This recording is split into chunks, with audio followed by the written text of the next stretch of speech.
ஆலயம் செல்வம் நம் அன்பர்களுக்கு வணக்கம். நம்ம இப்போ பார்த்துட்டு இருக்கிறது கள்ளக்குறிச்சி மாவட்டம் உளுந்தூர்பேட்டை தாலுகா கூவகம் கிராமத்தில் உள்ள கூத்தாண்டவர் கோயில். திருநங்கைகளுக்கு இவர் தாங்க குலதெய்வம். இந்த கோயில் உள்ள கூத்தாண்டவரை தங்களோட குலதெய்வமாக கருதி வழிபடுறாங்க திருநங்கைகள். ஒரு திருநங்கையோட வாழ்க்கையில் மிக முக்கியமான தருணம் கூத்தாண்டவர் கோயிலோட திருவிழா தாங்க. அந்த அளவிற்கு திருநங்கைகளோட உணர்வோட பின்னி பிணைந்த ஒரு சமுதாய சடங்கு தாங்க அது. திருநங்கைகள் சமுதாயத்திற்கென்றே தனித்துவம் அடையாளமாக விளங்கும் இந்த திருவிழா ஒவ்வொரு ஆண்டும் சித்திரை மாதம் பௌர்ணமி நாள் அன்று கொண்டாடப்படுது. இந்த திருவிழா 18 நாட்கள் வெகு விமர்சையாக கொண்டாடப்படுது. மகாபாரதத்தில் பாண்டவர்களுக்கும் கௌரவர்களுக்கும் போர் மூண்டது ஒரு வரலாறும் இருக்குது. அந்த போரில் பாண்டவர்கள் வெற்றி பெற வேண்டுமானால் போருக்கு முன்பாக யுத்த தேவதைகள் திருப்திப்படுத்த களபலி கொடுக்க வேண்டும் என்று முடிவு செய்தார்கள். அதற்கு 32 சாமுத்திரிகா லட்சணம் பொருந்திய ஆண்மகன் வேண்டும். இதற்கு தகுதியானவர்களாக இருந்தவர்கள் அர்ஜுனன், கிருஷ்ணன் மற்றும் அர்ஜுனனுக்கும் நாககன்னிக்கும் பிறந்த அரவான் ஆகியோர் மட்டும்தான். அர்ஜுனனும் கிருஷ்ணனும் தான் இந்த போருக்கு முக்கியமானவர்கள். அவங்க 2 பேரையும் இழக்க முடியாதுன்றதுனால அரவானை பலியாக்க முடிவு செய்யப்பட்டது. அர்ஜுனனும் கிருஷ்ணனும் அரவானிடம் இதை பற்றி பேசினாங்க. அரவானும் அதுக்கு சம்மதம் தெரிவித்தார். ஆனால் ஒரு நிபந்தனை சொன்னார். அது என்னன்னா, என் இறுதி ஆசையாக திருமண வாழ்க்கையை அனுபவிக்க வேண்டும், அதற்கு அப்புறம் நான் பலிகளம் புகுவேன்னு சொன்னார்.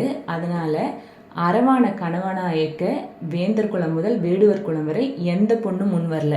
ஏன்னா விழுந்தா பலியாக போகும் ஒருவனை மணக்க எந்த பெண்ணும் சம்மதிக்க மாட்டாங்க இல்லையா? அதனால தான்.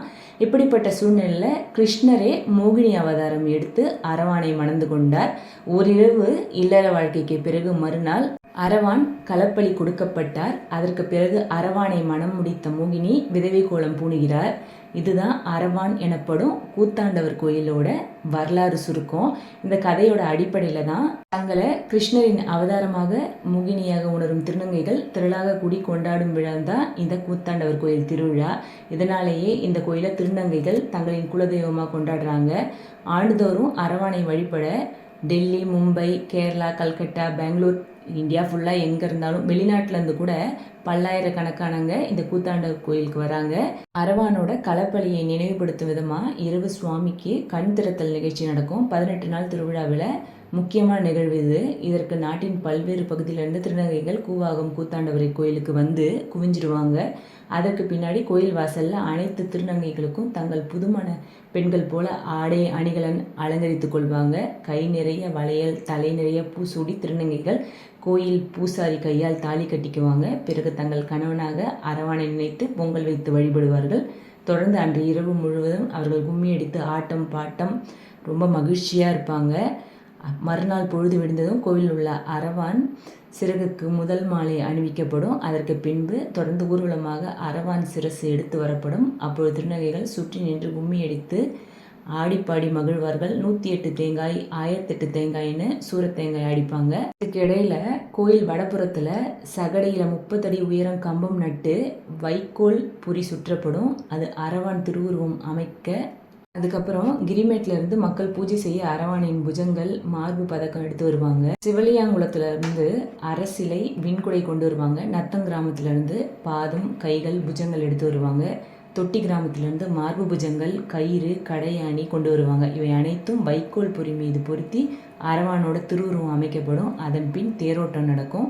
இதில் ஆயிரக்கணக்கான பக்தர்கள் கலந்து கொண்டு வேண்டுதலின் பேரில் தேரை வடம் பிடித்து இழுப்பாங்க. தேர் புறப்பட்டவுடன் விவசாயிகள் வேண்டுதலின் பேரில் விளைந்த காய்கள், கறிகள், தானியங்கள் அரவான் மீது வீசி கற்பூரம் ஏற்றி பயபக்தியோடு வணங்குவாங்க. அதுக்கப்புறம் அரவானோட களபலி கொடுக்கும் நிகழ்ச்சி நடக்கும். அப்போது திருநங்கைகள் தங்கள் தலையில் சூடியிருந்த பூக்கள் அதை பிச்சு எறிவாங்க. நெற்றியில் குங்குமம் போட்டு அடிப்பாங்க. பூசாரி திருநங்கைகளுக்கு கையில் இருக்கும் வளையலை உடச்சி நொறுக்கி கழுத்தில் அணிந்திருக்கும் தாலி கயிறை அறுத்துருவார். தங்கத்தாலிகளை திருநங்கைகள் அறநிலைத்துறை அதிகாரியிடம் கொடுத்துருவாங்க. அப்போ திருநங்கைகள் அழுது புலம்பி ஒப்பாரி வைப்பது உருகாத நெஞ்சையும் உருக வைக்கும். சொந்த கணவனை இழந்தவங்க கூட இவ்வளவு உணர்ச்சி பூர்வமாக அழமாட்டாங்க. அப்படி அழுவாங்க. நம்ம பார்க்கும்போது நமக்கே ஒரு மாதிரி கண் கலங்கிடுங்க.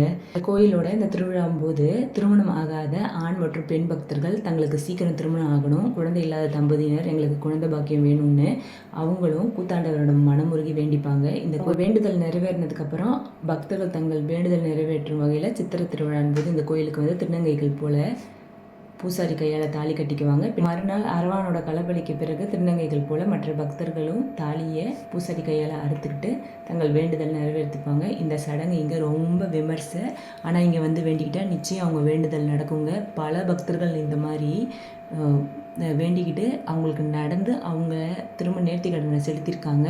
அற்புதமான திருக்கோயில், எல்லோரும் போய் பார்க்க வேண்டிய கோயிலில் இந்த கோயிலும் ரொம்ப முக்கியமான கோயில். கோயில் ரொம்ப பெருசு கிடையாதுங்க, சின்ன கோயில் தான். ஆனால் அங்கே போனால் நமக்கு இந்த விஷயம் நடந்துடும்ன்ற அந்த நம்பிக்கை கிடைக்குங்க. ரொம்ப ரொம்ப அற்புதமான கோயில், எல்லோரும் நிச்சயம் பார்க்க வேண்டிய கோயில். போயிட்டு வாங்க. நம்ம சேனல் இதுவரைக்கும் நீங்கள் சப்ஸ்கிரைப் பண்ணலாம், மறக்காமல் சப்ஸ்கிரைப் பண்ணுங்கள். உங்கள் ஃப்ரெண்ட்ஸ் அண்ட் ரிலேட்டிவ்க்கு ஷேர் பண்ணுங்கள். எண்ணியது யாவும் ஈடேறும், நல்லதே நடக்கும். நன்றி, வணக்கம்.